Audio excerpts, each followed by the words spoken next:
नमस्कार, आप देख रहे हैं भारत लाइव। मैं हूं Abhishek Mishra.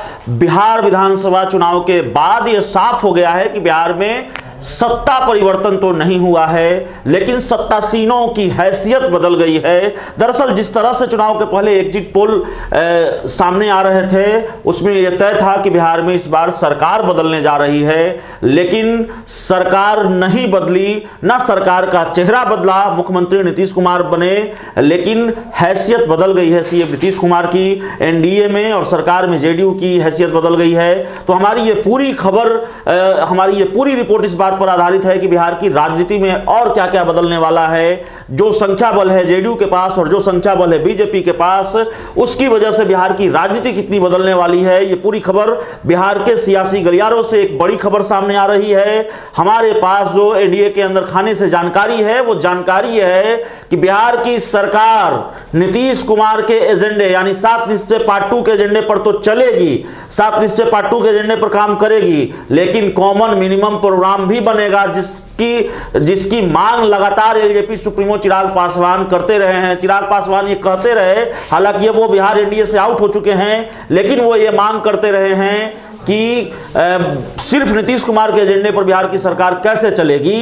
Common minimum programme होना चाहिए, न्यूनतम साझा कार्यक्रम होना चाहिए सरकार चलाने के लिए।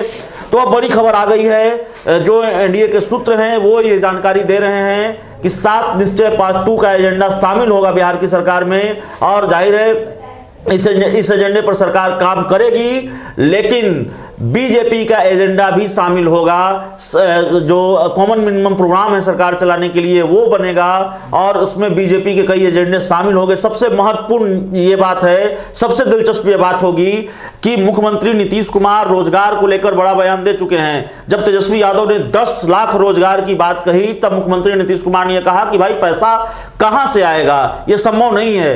लेकिन तेजस्वी के काट के रूप में तेजस्वी को जवाब देते हुए, या फिर तेजस्वी से बड़ा मास्टर स्ट्रोक चलते हुए बीजेपी ने 19 लाख रोजगार की बात कही। तो अगर कॉमन मिनिमम प्रोग्राम बनता है, जैसी जानकारी हमारे पास सामने आ रही है, जैसी खबरें हमारे पास सामने आ रही हैं अंदर खाने से, तो रोजगार का मुद्दा सबसे अहम होगा, इस कॉमन मिनिमम प्रोग्राम में शामिल होगा। तो बड़ी दिलचस्प चीज ये हो रही है।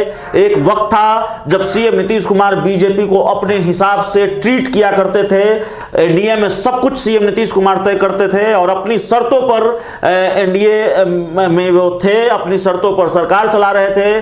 लेकिन अब हैसियत वो नहीं है, नीतीश कुमार बड़े भाई की भूमिका में नहीं है। 43 सीटें जीत कर आए हैं, बेहद खराब स्ट्राइक रेट रहा है बीजेपी के मुकाबले। बीजेपी की 74 सीटें हैं, और बीजेपी की जब हैसियत बढ़ी है, बीजेपी की सीटें ज़्यादा है, तो इसका असर एनडीए पर भी देखा जा रहा है, बिहार की राजनीति पर भी देखा जा रहा है, और बिहार की राजनीति पूरी तरह से बदली हुई नजर आ रही है। बीजेपी अब अपने हिसाब से ट्रीट करती नजर आती है नीतीश कुमार को। हालांकि ये दावा हम नहीं कर सकते, अब तक वैसी कोई बड़ी तस्वीर सामने नहीं आई है जिसमें यह कहा जा सके कि बीजेपी अपने हिसाब से नीतीश कुमार को ट्रीट कर रही है, लेकिन थोड़े बहुत संकेत तो मिलते ही हैं। एक संकेत तो आप ये समझ सकते हैं कि चूंकि बीजेपी बड़े भाई की भूमिका में आ गई, 43 के मुकाबले उसके पास 74 सीटें हैं, तो 2 डिप्टी सीएम सहित जितने भी अहम पद होते हैं सरकार में, उनमें से ज्यादातर पद बीजेपी के खाते में है, चाहे वो विधानसभा अध्यक्ष का पद हो या दूसरे पद हों।